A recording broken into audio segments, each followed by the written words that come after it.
on daal ci def ketchup.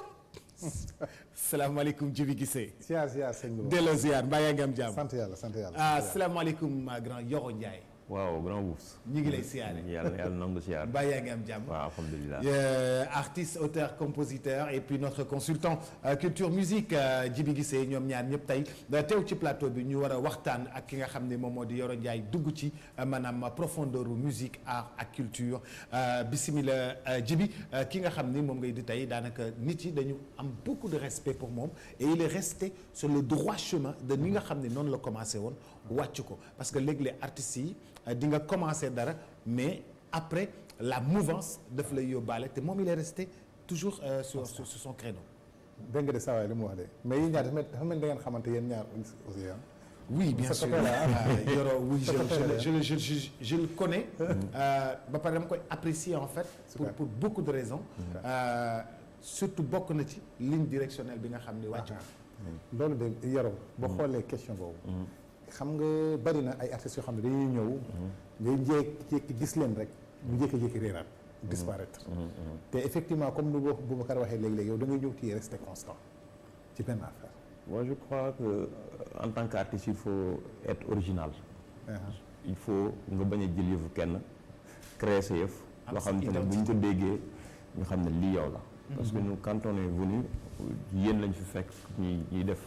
yéen ñu ubbil yoon bi quoi on peut dire yéen jox sax suñu chance ci à travers Sénégal folk. première compilation bi donc ñu ñëw fekk am nu ngeen di defee folk Pape Cheikh ñëw am na ñuy defee folk. ñun ñu indi ci suñu touche xam nga parce que influence aussi bokkuñ xam nga ku nekk am na fooy rootee am na ay influence musicale am na looy déglu am na looy truc donc loolu mooy def sa différence parce que. toppandoo loolu moo yàq léegi actuellement musique bi parce que kenn def na benn affaire rek ñëpp daw dem def loolu après loolu saturé ñëpp bàyyi ko dem uti leneen donc du coup il faut rester original c'est-à-dire wutal benn affaire boo xam ne ça c'est toi nga essayer di ko améliorer di ko parfaire et puis di ubbeeku aussi quoi il faut pas nga nekk nit bu fermé mais ngay dox ak sa jamono mais tout en gardant li tax ñu naan mooy sa identité moi je crois que c'est ça le secret en fait. C'est ça le secret mais Yoro xam nga tey musique bi dafay dund ay jamono yu metti secteur yëpp ay dund jamono yu metti mais particulièrement musique amoon ngeen chance sax doon tëgg as tuut par samedi vendredi jeudi où les gens pouvaient sortir vous joindre quelque part tey jii loolu amatul nu artiste bi dundee. Je crois il faut que ñu adapté waaw il faut que ci coulisses yi maa ngi wax ak Djiby sànq ma ne ko c'est le moment que nit yi se mettre en cause encore ci pratique yi nga xamante ne bi doon na am ak ñi nga xam ne noonu la ñu daan dundee musique parce que jamono dafa dox Covid bi nag war na indi ay jeexital ci loolu ñu xoolaat naka la ñuy yenn jéego la ñuy teg pour même bu Covid bi jàllee sax ñu mën a méngoog jamono davantage voilà donc par exemple comme live yi ñuy def sur les réseaux sociaux c'est bien mais man am naa idée ñu gën ko améliorer par exemple travailler avec des partenaires xam nga mais Yoro live yi amul xaalis quoi.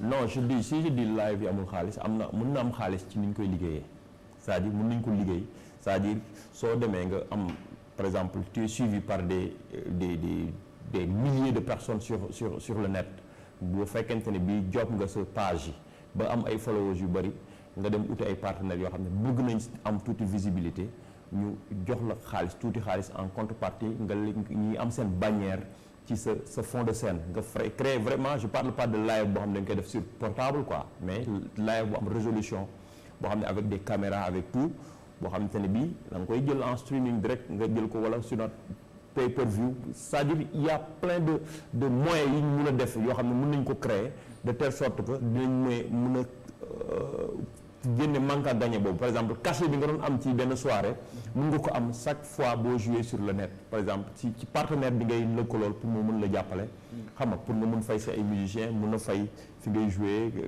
logistique bi le public n'est pas encore adapté à Djiby public bi adapté gul ci loolu en fait. waaw en fait xam nga affaire yi ça bouge quoi. parce que Covid bi li mu ñu woon mooy il faut vivre autre chose c'est métier yu bari la. mais suñu métier bi moo ci gën a fës. moo ci gën a côté boobu parce que mbooloo mëntul am. te par exemple gis naa ku mel ni Pape Diouf mu ngi lancé. moom concert complètement la lancé. faire entrer parce que loolu boo xool ci lamb yi bañ doon am promoteur yi dañ ko wone nga xam les gens ils payent tout récemment gis naa Cheikh Tidiane Touré Kounda muy def benn tu payes par online nga toog nga seetaan c'est-à-dire que c'est des choses pour moi qu'il faut mais yow président jox am na lu mu joxe quand même waaw am na ñu mos. am na 126 000. ñaata 126 000 yi. 126 000. waaw 126 000. bon.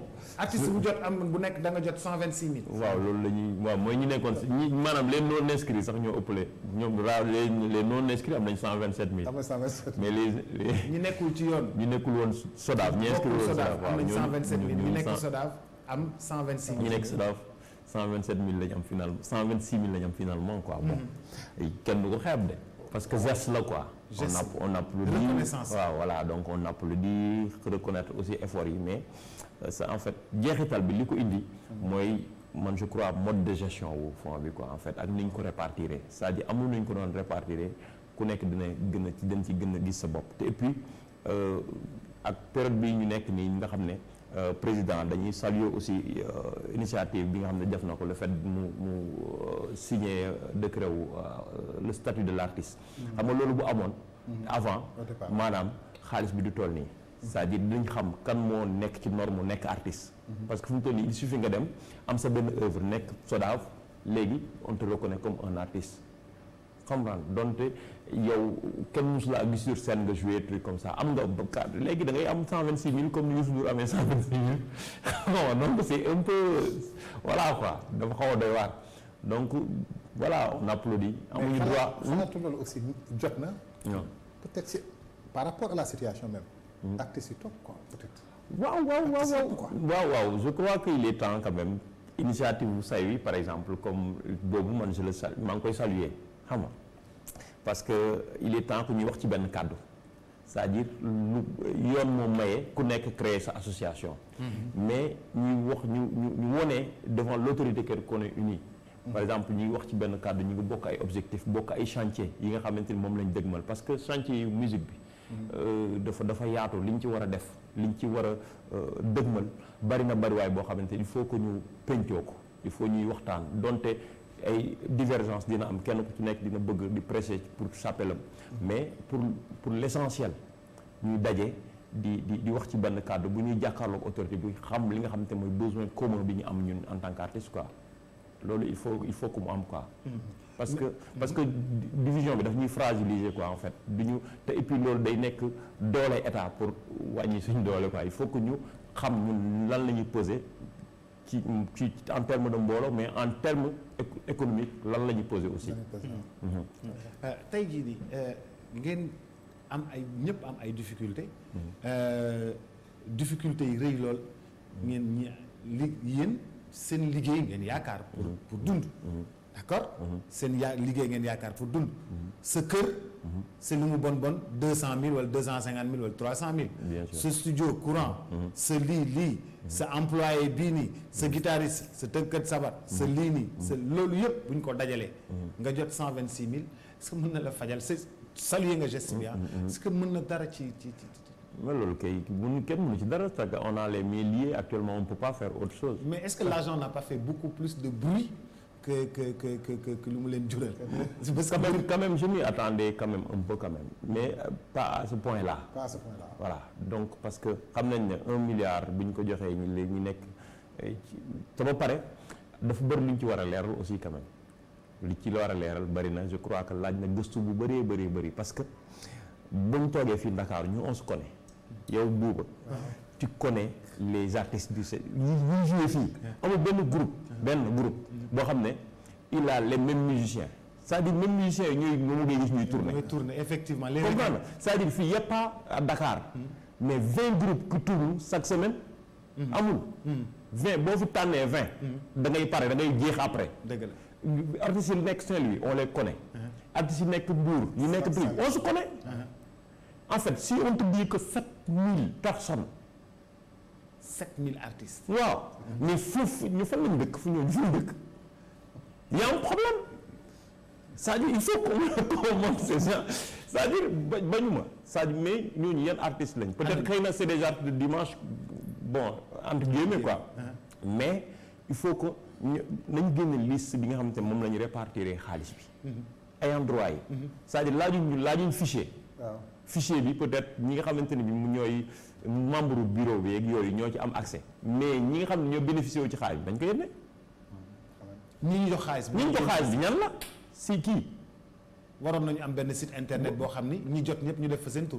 loolu c'est ça nit ñi en fait dem xool ko parce que voilà ça bu comprendre leen 7000 artistes yi nga xam ne ñoom la ñu jox c'est 1 milliard 500 non waaw 1 milliard 500 mais tu sais problème bi xaalis bi ñëwee ñëpp jot nañu seen xaalis mais musiciens yi mënuñu woon jot seen xaalis parce que dafa am ay musiciens yu ne ñoom ay catégorie A lañu ñii catégorie B lañu ñii catégorie C nu ñu leen di classifier.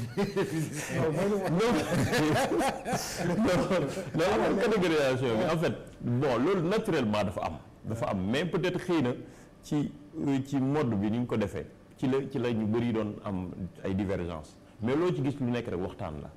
je crois que mën ay nit yu sensé lañ. ñi nekk SODAV ñi nekk ministère de la culture nous on se connaît quoi. je crois que buñ ko waxtaanee rek mën nañ trouver terrain d'entente sans pour autant que ñu egg fii ñu egg nii quoi. parce que même ñu doon casse ne pour ñu def répartition égalitaire sax ils sont déçus. est-ce que. mais sinon yow fu mu nekk nii boo xoolee ça fait 5 mois. presque 6 mois. yoo xam nit ñi liggéey bon chacun a reçu ou bien am na ñoo xam ils ont reçu am na ñoo xam jëliwuñu. waaw. mais xam ko on dit que boo bëggee créer lu neex il faut nga nekk ci yenn conditions yi mais est-ce que temps yaa ngi créer yow est-ce que. waaw bien sûr on est-ce que inspiration. est-ce que inspiration baa ngi ñëw. waaw c'est vrai que mu ne inspiration wala inspiration bi dem na parce que. boo banqué dafa nànk yor boo banqué accord guitare bi. waaw c'est vrai que c'est pas évident yombul de yombul peut-être xëy na projet yi fi nekkoon ci la ñuy continuer di ci job et puis voilà quoi di jéem a xool yeneen ñi nga xam ne dañoo seen xel dafa nekkoon ci bay tuuti ñu dem di bay ñi xamoon seen xel nekkoon ci sàmm ñu dem di jënd ay ginaar ñii di jënd ay xarak affaire yooyu bon di yokk yeneen affaire parce que xam nga musique tamit xam nga passion la quoi mais je crois qu'il est temps que nit ñi di réfléchir ci yeneen revenu yeneen source de revenu yoo xamante ne bi dinañu permettre parce que situation bi yéen nañu bari quoi donc toute musicien dafa fragile musicien il suffit d'un peu rek sa carrière basculer xam nga mais yoo ko ci biir musique bi ñi gën a doxle ñooy ñi way nit ñi waaw boo ko mënul day xaw a métti quoi ñi gën a doxle ñi tabax kër ci musique c'est vrai ñi am ay auto de luxe ci musique ñooy ñii way Samba Mbayaan boo wayee nit ci ngay am loolu mais vous avez fait l'option du ngeen way ay nit sinon ay quelques xarit et tout ça donc ça veut dire que c'est parti pour que ngeen bañ a jot ci dara bañ a am ci kër de luxe yi bañ a am ci immeuble yi bañ a am ci auto de luxe yi non mais on le savait bi ñuy dugg ci musique c'est-à-dire passion bi laa wax ne moom mooy jiitu ci musique c'est-à-dire su am na loo xam ne benn moom laa doon wax grand bi sànq ma ne ko am na loo xam ne ñun lu mu métti am na foo xam ne éthique du ñu permettre ñu yegg fa quoi sax am nañ loo xam ne xamoon nañu ñun bu ñu bëggee mu dox tout de suite am na foofu loo xam ne bu ñu ko defee léegi ñëpp wax ci mais am na xam ne suñu éthique ak suñu dayoo tax du ñu ko may jamais du ma ko mës a def du ma mës a franchir pas boobu parce que nit boo demee ba nga commencé di def benn affaire ba am ay jeunes yoo xam ne yaa leen inspiré ñuy dugg ci loolu war nga xoolaat sa bopp war nga xoolaat li ngay def ban démarche ngay jël ak ban jeexital lay am xam nga mais ak ni ñu la yaree aussi ak ni ñu la fi nga bokk dina tax dina def ay jéng ay barrières yoo xam ne. mais pourtant affaire bi soriwul. si vous êtes un peu dans la politique. vous gagnez beaucoup d'argent. si vous êtes un peu c'est vrai. si vous faites un petit pas dans la politique vous gagnez beaucoup d'argent. si vous faites un petit pas ci laudative bi. vous gagnez un peu d'argent. mais nit yi du ñu comprendre wala peut-être sa famille wala say mbokk du ñu comprendre ngay gàddu guitare di def musique te mënoo dog bu mu gàcce yi amoo ci oto yi amoo ci kër yi. waaw mais côté boobu je sais pas parce que boo xoolee c'est vrai que xam nga choix li Yoro wax léegi. question de choix passion. waaw passion parce que sànq moom mooy citer naan ma y a des musiciens xam ne musiciens dëgg-dëgg parce que dañ koy dund même bu ci amul dara dañ koy def effectivement. te booy def musique aussi choix la je pense je sais pas engagement booy jël quoi. waaw c'est vrai que man bi may def musique bi may commencer def musique. wër na yàlla je savais pas que. est-ce que dinaa ci mës a gagner xaalis je te jure man dama doon kii oto yi di def campagne publicitaire yi daan ñëw Mbàkke dama ci daan ñëw ay campagne publicitaire yu jàmbur de ma ñëw kii voir l'essentiel qu'il y avait benn public rek ma demandé pour ñu may ma jouer nit ci seetaan ma ok loolu mooy loolu rek doyoon na la. loolu doyoon na ma man satisfaction bi ma doon am damay ñëw fekk programme jàmbur ma ñëw ñu may ma pour ma woy pour wane ne man je sais faire quelque chose. dëgg la loolu moo nekkoon ci man en ce moment là. au fur et à mesure may avancé gis ne am na benn côté business bu ci am ma nekk di ci profito. mais d'abord loolu moo jiitu woon. passion bi d'abord. waaw mais léegi affaire yi moo changé léegi da ngay toog bu mu yàgg nga ne ah ndekete lii dara nga ci nga dem dugg ci. nga dem waaw. xam nga business bi rek ngay jiital quoi. loolu moo ñu wutalee ak ñu bëri. jamono yu ñu toll. artistes yi yenn artistes yi ñu ngi leen di laaj pour ñenn ñi ñu ngi def ay way pour Covid bi sensibilisation bi. est-ce que yéen a ngi dox ci sensibilisation bi un peu. booy man début bi j'étais un peu réticent quand même parce que man bi Covid bi di am automatiquement sama xel yépp ci affaire yàlla dama xawoon tiit quoi. ci affaire yàlla ci affaire spiritualité la ma gënoon a yóbbu ko way ay affaire Covid. mais malgré tout woo nañ ma ci xaw naa décliner ay benn wala ñaari projets yu ñu ma woo pour ma teg si mais finalement bi Biram Ndek doon def après woo na ma posé sama voix envoyé ko ñu def boobu après tout aussi def naa vidéo de sensibilisation ci sama ay page yu ma disposé quoi donc bu dul woon loolu daal ci affaire spiritualité la même benn woy bi ma génne ci période bii ñi mooy yërmande ci affaire yàlla laa koy woy quoi en quelque sorte. L'orientation est beaucoup plus spirituelle ci jamono bii ñu toll. waaw parce que affaire bi ci yàlla la ma delloo si wax parce que tiit boo xamante ni dama ne mën na dal ci kenn ku ci nekk te mën na yóbbu kenn ku ci nekk ay est-ce que bu fi yemoon di nga vraiment est-ce que vraiment tu es fier de li nga jot a def xam nga parce que donte mën nga bañ a reprocher sa bopp dara mais yàlla rek moo mën a xam. comprendre donc il va falloir qu'on se remette en question. ci période yu mel nii parce que à tout moment. ñi fi jaar ñi nga gis ñu yóbbu ñëpp gënoo leen buñ la gënul donc pourquoi pas yow donc c'est le moment de se remettre en. voilà donc c'est le moment de se remettre en question ñun ay artistes lañ mais ay jullit lañ ay voilà quoi. mais on a parlé tu as parlé de Covid tout à l'heure parce que boo xoolee docteurs yi ñu ngi jooytu ñu bari ñu ngi jooytu comme si nit ñi dañoo démystifier wala dañoo toppatul ay consignes wala dañoo gëmul feebar bi. et pourtant les artistes par exemple ils ont chanté. boo xoolee artistes yi wooyu Covid dañoo bari. ban xalaat ngay def entre les messages qui sont passés est-ce que ay information la ou bien est-ce que la communication ou bien est-ce que sensibilisation la et pourtant il y en a beaucoup te les gens n'ont pas suivi. moi je crois le public la population dafa mel ni gëmuñu affaire bi. mais je crois que les artistes rôle bi ñu war a jouer ñoom jouer nañ quoi ñoom li ñu mën a def mooy utiliser seen voix pour def sensibilisation pour way pour mais maintenant l'orientation c'est l'État qui doit communiquer moom moo war a wax ak la population l'orientation ak naka la ñu war a communiquer je crois que c'est l'État qui est responsable mais ñun li ñu mën a def mooy médium bi ñu am c'est-à-dire à chaque fois bu ñu amee opportunité wu toog ci plateau wala ñu dem ci suñu ay réseaux sociaux mun ci wax ak suñu même bu dee fukki nit la ñu jàllale benn message wax ci mais maintenant ni ñuy communiquer ba mu jàll ci population bi je crois que ñun on n'est pas des professionnels de la communication quoi ñun on est juste des artistes quoi donc orientation bi je crois que c'est l'État qui doit moo ko war a choisir quoi en quelque sorte yow boo seetee Europe mu ëpp ay mort que Afrique ëpp problème ci Covid bi que Afrique mais Europe toog ba si yàgg mu ne mais yéen Sénégal moom bu leen fi ñëw parce que yéen ñi seen feebar bi dafa bëri seen dëkk te foofu pourtant am na ay 30 000 morts Grande-Bretagne 20 et quelques mille morts en France ne yéen bugguma yéen ngeen ñëw fi parce que seen dëkk bi dafa am feebar ba. moi je crois que ñun suñu dayoo moo xaw a des rek ci suñu état yi quoi aussi quand même c'est-à-dire ñun ñoo war a am fulla xam fi ñu teg loolu kese la c'est-à-dire état yi ci boppam ñoo war a am beaucoup plus de rigueur par rapport ak ñuy jëflante ak les rapports nord-sud voilà donc il va falloir que ñu xaw a ay Rwanda bokkuñu woon ci liste bi ay Rwanda bokkuñu woon ci liste bi lan moo tax Sénégal bokk ci nga moo tax pays ñun pays. maghrébien bi Maroc. waaw après kii waaw pays yooyu yi nga xam ne ay Afrique de l'Ouest rek ñoo ci bokk quoi.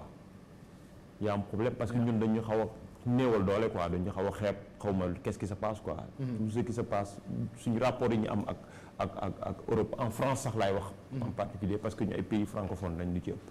donc chaque fois bu amee ku ñëw doole ñun lay doon quoi. coup d'état au Mali mooy actualité bi naka nga jàngatee rapport bi nga xam ni moom pression bi nga xam ni moom la population au Mali teg IBK boobu ba tey pendant presque 5-6 mois ñu daal di ci dolli militaires yi ñëw jël pouvoir bi te loolu presque gëjoon na fi. Le pouvoir appartient au peuple. Oui, mais c'est les militaires qui ont pris le pouvoir. waaw mais de toute façon xam naa ne su fekkoonte ne bi peuple bi amul woon ras-le-bol am na foo xam ne peuple bi amul woon taxawaay bu mu taxaw militaires yi amuñu sañ-sañu dem di def lu ñuy def. parce que liñ naan naar bu ndaw bi loo dégg mu koy wax rek ci berkele bi la ko déggee. c'est parce que bu ñu xamul woon ras-le-bol manifestation yi te bu ñu bàyyi woon peut-être xëy na mën na jéggi. lii mooy je crois que bokk na ci situation yi gën a sedd donc comme amu ci récupérer nañ nguur gi ci jàmm te amul benn bain de sang amul dara donc dañ koy sant yàlla d'abord. donc maintenant nag suite bi nañu xool ñi nga xamante ne. mais démocratie nanguwul loolu en fait. waaw mais kaay ma waxal nag fii Afrique. li ñu fi piétiner dafa am démocratie boppam. waaw dama ne fii li ñu fi piétiner démocratie même ñi nga xam te ne dañ leen tuddee ay démocratie ay grande démocratie nangam li ñu fi piétiner démocratie bari na de sama waaj. fii li ñu fi piétiner démocratie dafa bari donte am na ay dayo réew mu nekk am na foo xamante ne bii fa lañ mais am na ñoo xamante ne dañuy élire seen président dañ ko war a élire truc comme ça mais ci suuf bari lañ fiy yëgg dëggaate démocratie de. oui pays yu bari fii nekk en tout cas par exemple boo xoolee tey sous région xam nga Ouattara c'est octobre la war a dem en élection nee na day dem 3e mandat kële Alpha Condé nee day dem 3e mandat Macky Sall gaa waxul mu ngi wax parce qu'il n'a pas parlé mais boo xoolee léegi boo boole loolu lépp ak li xew au Mali qu'est-ce que ça tu penses on doit faire attention de on doit faire très attention parce que printemps arabe amoon na fi de. lan amoon na fi printemps arabe. printemps arabe amoon na fi de te nii la commencé woon. xam nga. te boo xoolee ñun fii Afrique de l'Ouest ay pays la yoo xam te ñoo xaw a bokk nurul ay situation. li ngay dund la malien bi dund. li ngay dund la guinéen voilà donc am na lu kii bu ko mosee mu neex. comprendre nga même au temps de Y'en a marre. bi ñu fi nekkee. inspiré nañ ay jeunes yu bari yoo xam te ne yi en Afrique de l'Ouest dañ doon dem tax di former yeneen pays waaw en tant que ay activistes trucs comme ça donc indi na ay changements yu bari ci yeneen pays il faut qu'on fasse attention voilà. Et le rôle de l'artiste dans tout ça? Le rôle de l'artiste c'est de sensibiliser de prendre son instrument de jouer ou de chanter. Chanter quoi? Donc chanter, c'est-à-dire il faut pas avoir peur de chanter ses inspirations. Mais c'est pas ça seulement le rôle. Parce que boo xoolee Alpha Blondy. ni des fois na mu def armée française allez-vous-en de chez nous. boo xoolee boobu xool Youssou Ndour 2012. nu mu wàccee ci terrain bi wàcc ci terrain bi xeex ñafe ba tey mu permettre ko muy bokk dans un gouvernement. artistes yi des fois seen rôle. mais bien sûr quand je dis chanter c'est-à-dire dama bëggoon ñëw foofu laa doon ñëw c'est-à-dire dama ne bëggoon ñun suñu arme mooy suñu baat ak suñu ay instruments c'est-à-dire bu ñu waree wax dara c'est-à-dire il faut cet engagement là il faut que mu gën a ñëw ci suñu engagement boobu. il faut que mu gën a ñëw ci artistes yi. c'est-à-dire ci rappeurs yi boo gisee rappeurs yi. ñu leen di ménager. dem ba wutal leen fonds culture urbaine. xam nga ñun on sait faire ça hein. c'est-à-dire il est temps que ñun aussi. ñoom fonds mbalax. non pas fonds mbalax mais c'est-à-dire on ne devait pas faire la distinction en fait. c'est-à-dire culture la.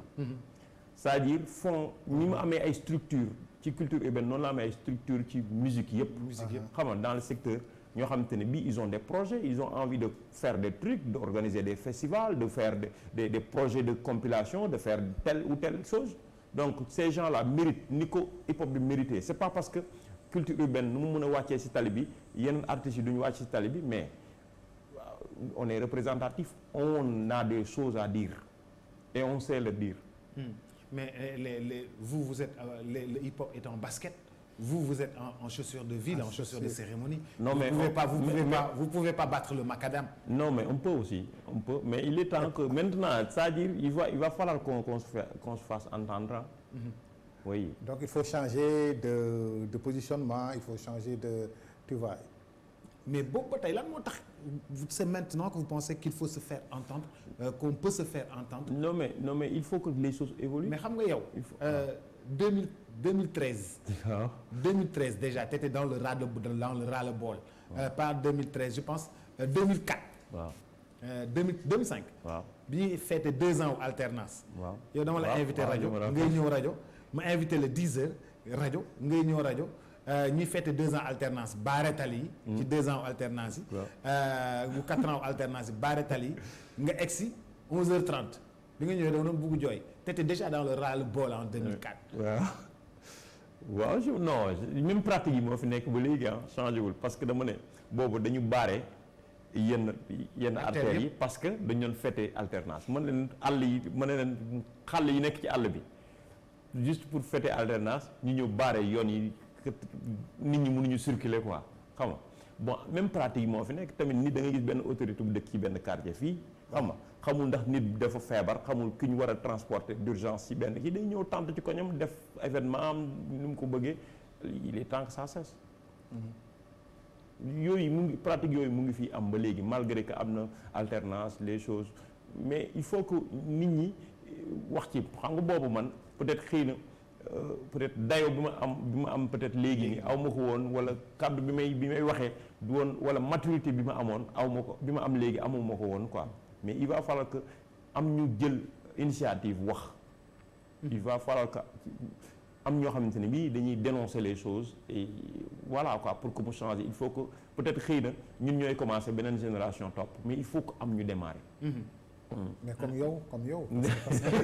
Mais en tout cas c'est important aujourd'hui que artistes yi surtout ñi nga xam ne ils sont si yeneen genre yi ñu dégg seen baat ñuy wax ak nguur gi ni nga xam ne noonu la ko peut-être imam ba la defee fële imam bi génn ci jàkk ji ñëw ne peuple bi dañoo sonn bu leen ñu fonton ba kii nguur gi daan artistes yi tamit war nañu am léeg-léeg boobu taxawaay. Bien sûr parce que bu fekkente ne bi yow li ngay def public bi ñooy tax nga nekk li nga nekk. ñoom ñooy nekk nga exister lépp loo am. gërëmee ko public bi donc il va falloir que nga leen di teewal. il va falloir que ngay nekk seen kàddu de temps en temps ngay wax seen métit seen ras-le-bol bi nga xamante ne bii yaa ngi koy dund ak ñoom bokk si ñoom nga leen ko fi sa kàddu mën a egg seen kàddu mën a fa egg. il va falloir que nga leen di waxal. voilà donc loolu mooy rôle artiste pour man quoi. merci beaucoup Yoro. waaw man maa lay remercier. donc di profiter di wax. rek juste pour jeexal ngir yàlla nañ ñu bàyyi ñi nga xamante ne bii mën nañu jouer ak seen benn guitare te ñu solliciter leen ci restaurant buñ ko xañ ñooñu ñu mën a jouer ak ñaari instruments wala ñetti instruments qui peuvent s'adapter tout en respectant les barrières les gestes barrières et tout mënuñu jël benn secteur économie bi yëpp ñu tëj ko ñi nga xamante ne bii mën nañu adapté wu ci situation yi mën nañu respecter les trucs ñooñu bu ñu leen ko xañ nañ leen bàyyi ñu dem dàq seen wërsëg quoi. mënuñu jël secteur bi yëpp plombé ko. parce que tout te xam ne am ñoo xam ne mën nañ ci dàq seen wërsëg. kii joué kora dem toog ci benn restaurant kooku yaaxalul kenn. comprendre ñaari nit yi dem ci benn restaurant de 50 personnes. nit ñi di parce que secteur yëpp ñu ngi dox musique culture rek lañu bloqué donc nañu bàyyi waxuñu ubbi salle grand théâtre waxuñu ubbi Sorano waxuñu ubbi yenn mais ñi nga xam te mën nañu adapté ci yenn conditions yi qu'on leur laisse vivre de leur art. loolu rek laa amoon ngir yàlla quoi.